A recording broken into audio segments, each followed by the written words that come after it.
இப்போ நீங்க மோடி வந்து கல்யாணம் பண்ணாதனால ஒரு பொறுப்பு இல்லாம கல்யாணம் பண்ணி அவர் வாழாதனால பொறுப்பு இல்லைன்னு சொல்ற மாதிரி இயேசுநாதர் கல்யாணமே பண்ணிக்கலையா? அப்ப அவரும் பொறுப்பு இல்லாதவரா? தலித்துகளும் தலித் கிறிஸ்தவர்களும் தீண்டாமையை கொடுமையை அனுபவித்து வருகின்றோம். இப்போ மேத்யூஸோட போராட்டத்தில் ஏன் ஐயா கலந்துக்கல? விவசாய போராட்டத்துக்கு கலந்துக்கிறாரு. நீங்க சம்பந்தப்பட்ட இடத்துல ஒரு விஷயம் நடக்குது, ஏன் ஐயா கலந்துக்கல? அதாவது cost is a necessary evil in India. ஏன்னா இதெல்லாம் கொஞ்சம் அப்பப்போ இருந்துக்கிட்டு தான் இருக்கு.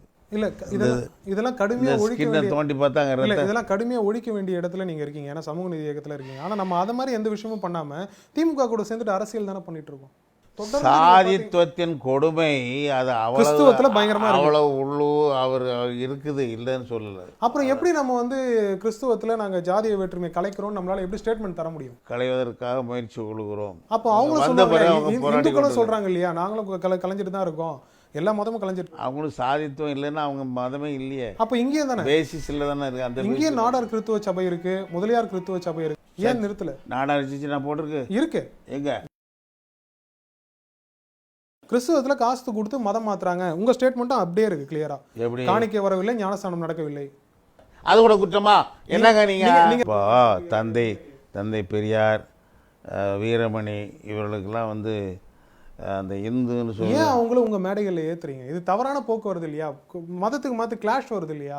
இந்த மாதிரி ஆட்கள் எதனா பேசுறது அவங்க அரசியல் லாபத்துக்காக இணக்கமா வாழ்ற ஒரு போக்கு கெடுது.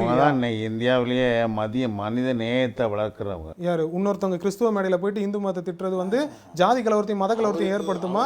உலகத்தில் உள்ள எல்லாருமே கிறிஸ்தவர்களா? ஆதாம் கிறிஸ்தவன் ஆதாம் வந்து அப்படி ஒரு தத்துவம் கூட இருக்கு. அப்படி கூட ஒரு ஜீசஸ் பிறக்கிறதுக்கு முன்னாடி பிறந்துட்டாங்க இல்லையா? அப்புறம் எப்படி கிறிஸ்துவ? அப்படி ஒரு தத்துவம் லாஜிக்கே இல்லையே. இங்க நீங்க லாஜிக் கேக்குறீங்க, அங்க நான் லாஜிக் கேக்குறேன். மோசே ஒரு கிறிஸ்டியன், கிறிஸ்துக்கு முன் இல்ல உங்க மேடைகளே ஒருத்தர் வந்து இயேசுநாதர் ஒரு சித்தர்ன்றாரு. அப்ப இயேசுநாதர் இந்து மதத்துல சேர்த்து விட்டுருவோமா? ஸ்டாலின் வந்து ஒரு இடத்துல சொல்றாரு 90% இந்துக்கள் இருக்காங்கன்றாரு. அவரை எதிர்த்து நீங்க பண்ணீங்க. ஏன்னா வேற யாருன்னா இந்துன்னு சொன்னா சொல்லாதப்பா, மூஞ்சில குத்துவேன், உடம்பெல்லாம் எரியுதுன்னா ஸ்டாலினே மூஞ்சில குத்துனா உடம்பெல்லாம் எரியுதுன்னு சொல்லணும் இல்லையா? Okay, fine.